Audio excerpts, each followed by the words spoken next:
बोलो गणेश जी भगवान की जय, शिव शंकर भोलेनाथ की जय, हर हर महादेव। अब हम करेंगे मौनी अमावस की कथा।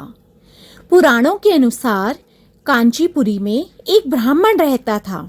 उसका नाम देव स्वामी तथा उसकी पत्नी का नाम धनवती था। उसके 7 पुत्र तथा 1 पुत्री थी। पुत्री का नाम गुणवती था। ब्राह्मण ने 7 पुत्रों को विवाह करके बेटी के लिए वर खोजने अपने सबसे बड़े पुत्र को भेज दिया। उसी दौरान किसी पंडित ने पुत्री की जन्म कुंडली देखी और बताया, सप्तपदी होते होते यह कन्या विधवा हो जाएगी, यानी विवाह पूरा होते ही यह कन्या विधवा हो जाएगी। तब उस ब्राह्मण ने पंडित से पूछा कि पुत्री के इस वैधव्य दोष का निवारण कैसे होगा। पंडित ने कहा, सोमा का पूजन करने से वैधव्य दोष दूर होगा। तब पंडित ने उस ब्राह्मण को बताया कि सोमा कौन है। फिर सोमा का परिचय देते हुए पंडित ने बताया कि वह एक धोबिन है। उसका निवास स्थान सिहल द्वीप है। उसे जैसे तैसे प्रसन्न करो और गुणवती के विवाह से पूर्व उसे यहाँ बुला लाओ।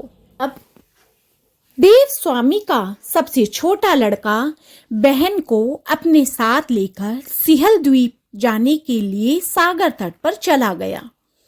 सागर पार करने की चिंता में दोनों एक वृक्ष की छाया में बैठ गए। उस पेड़ पर एक घोंसले में गिद्ध का परिवार रहता था। उस समय घोंसले में सिर्फ गिद्ध के बच्चे थे। गिद्ध के बच्चे पूरे दिन भाई बहन के क्रियाकलापों को देख रहे थे। सायकाल के समय उन बच्चों की माँ आई तो उन्होंने भोजन नहीं किया। वह अपनी माँ से बोले, नीचे 2 प्राणी सुबह से भूखे प्यासे बैठे हैं। जब तक वे कुछ नहीं खा लेते तब तक हम भी कुछ नहीं खाएंगे। तब दया और ममता के वशीभूत गिद्ध माता उनके पास आई और बोली, मैंने आप दोनों की इच्छाओं को जान लिया है। इस वन में जो भी फल फूल कंदमूल मिलेगा मैं ले आती हूँ। आप भोजन कीजिए। मैं प्रातःकाल आपको सागर पार कराकर सिहल द्वीप की सीमा के पास पहुंचा दूंगी। और वो दोनों भाई बहन उस माता की सहायता से सोमा के यहाँ पहुंच गए। प्रातःकाल ही गिद्ध उन दोनों को अपने ऊपर बैठा करके ले गई। अब गुणवती नित्य प्रातः उठकर सोमा के घर की पूरी साफ सफाई कर देती, घर लीप देती थी। परंतु यह किसी को नहीं पता चलता था कि घर की यह साफ सफाई कौन करता है और घर कौन लीपता है। जब सब सो रहे होते थे तो उस समय सोमा चुपचाप चली जाती थी। एक दिन सोमा ने अपनी बहुओं से पूछा कि तुम इतनी जल्दी उठकर आजकल कैसे घर की साफ सफाई कर देती हो, घर को लीप देती हो। तो बहुओं ने कहा कि माँ जी, हमारे बस की कहाँ सुबह इतनी जल्दी उठना। हमने तो सोचा कि आप ही रोज सुबह जल्दी उठती हो और घर की साफ सफाई करती हो। पर सोमा ने भी इनकार कर दिया कि वह भी सुबह जल्दी उठकर नहीं करती। तब सबने कहा कि हमारे सिवाय और कौन बाहर से इस काम को करने आएगा कि हमें पता भी नहीं लग रहा। अब सोमा ने सोचा कि इस रहस्य को तो जानना ही पड़ेगा। अब अगले दिन वह सुबह जल्दी ही उठ गई।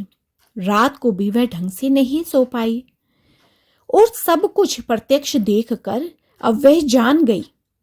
सोमा का उन भाई बहन से वार्तालाप हुआ। उसने गुणवती से पूछा कि वह रोज क्यों आकर के हमारी सेवा करती है।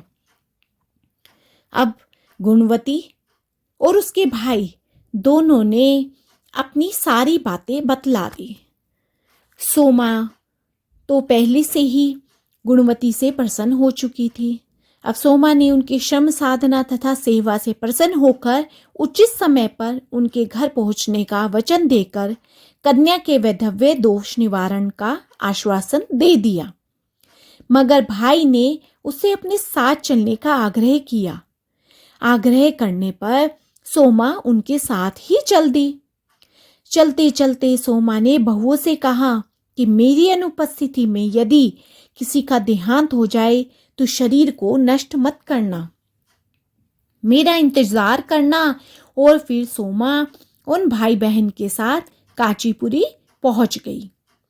दूसरे दिन गुणवती के विवाह का कार्यक्रम तय हो गया। सप्तपदी होते ही अब गुणवती का पति मर गया। सोमा ने तुरंत अपने संचित पुण्यों का फल गुणवती को प्रदान किया। तुरंत ही उसका पति जीवित हो गया और सोमा ने उसे सदा सुहागन का आशीर्वाद दिया।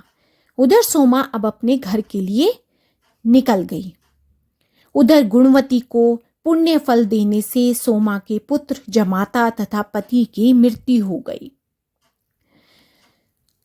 परंतु सोमा जैसे कि अपने बहुओं से कह करके गई थी कि किसी के भी शरीर को नष्ट मत करना, तो उन्होंने ऐसा ही किया। सोमा ने पुण्य फल संचित करने के लिए मार्ग में पीपल के वृक्ष के नीचे विष्णु जी का पूजन किया। 108 बार पीपल के वृक्ष की परिक्रमा की, वहां घी का दीपक जलाया, पितरों के निमित्त जल दिया। इसके पूर्ण होने पर उसके परिवार के मृत जन जीवित हो गए। अब वह भी अपने घर पहुंच गई और उसको सारी बातें उसकी बहुओं ने बताई। परंतु अब सोमा के घर में भी सब कुछ ठीक ठाक था। उधर गुणवती का भी वैधव्य दोष दूर हो चुका था।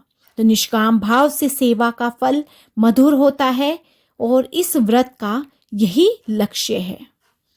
तो बोलो विष्णु भगवान की जय, शिव शंकर भोलेनाथ की जय। तो फ्रेंड्स, आपको मेरी ये वीडियो पसंद आई हो तो मेरी वीडियो को ज़्यादा से ज़्यादा लाइक, शेयर एंड सब्सक्राइब कीजिए। बोलो हर हर महादेव। ओम नमो भगवते वासुदेवाय नमः।